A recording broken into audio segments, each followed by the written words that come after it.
ده بيضيع وقت وبيضيع جهد. طب امتى اخد القرار ده؟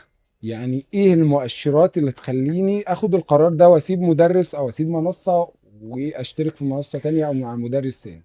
هو كون ان انت تاخد القرار ده الوقت، يبقى انت كنت ماشي اديلك كام شهر خطأ. طب ايه مم. المؤشر اللي يعرفني ما وارد اكون خطأ؟ ما ايه هكون خطأ. المؤشر؟ المفروض ان انا كطالب كنت عرفت الكلام ده من الاول. انا جربت المدرس شهر فلقيته مش ماشي معايا، لكن اكيد يعني مش هكتشف اخر شهرين انه مش ماشي معايا.